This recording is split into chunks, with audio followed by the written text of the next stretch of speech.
let's address the big Brexit news then. At this hour, we've got Jonathan Shizzle on the phone line with us and Chandra also reporting from London. Jonathan, I'm just going to go across to Chandra first, get a sense of really any other information we're picking up with regards to the deal, which we've just heard has gone through. Chandra? You can already see the reaction on the markets. There's been a rally. People obviously happy that there's finally been some sort of a deal. In fact, the pound has just surged through against the US dollar, hitting a 5-month high. And the shares in US house builders and banks are also rallying. But the DUP says that it's not backing the deal as yet, that their position hasn't changed. So I think we are still awaiting clarity. But if you see the tweets and the statements separately from the President of the European Commission as well as Boris Johnson, the Prime Minister of the U.K., both of them have said that they have reached an agreement and they've now urged the Parliament to accept the new deal.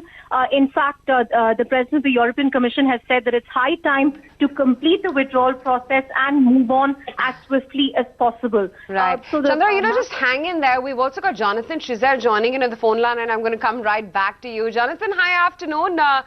Would you say that this is a news which was very well baked into the price, because this is something that we've been waiting for months, if not years? Yeah, 3 years and waiting. I mean, obviously sterling's been rallying for quite a few days, so to an extent this news is baked in. I mean, personally, I think this is obviously, we've taken a giant step forward, but there's another huge step that needs to be made, which is, as the point we just made about the DUP and getting this through the UK Parliament, which has proven to be very difficult in the past. Do you have any idea what could have moved the needle this time?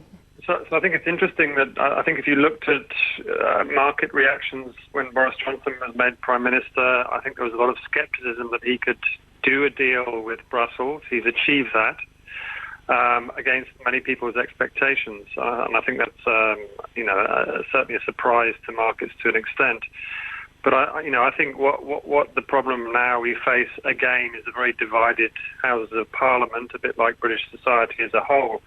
And getting this, he will need support not only from obviously the parties in Northern Ireland, but also from certain renegade MPs in the Labour Party, and as well some of the Conservative MPs that he has taken the whip away from. So there is still a huge amount that needs doing, but obviously this is a major step in the right direction.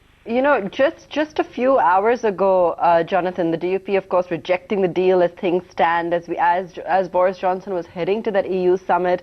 There was, as you said, a huge amount of skepticism as to whether or not they'll actually manage to get that through.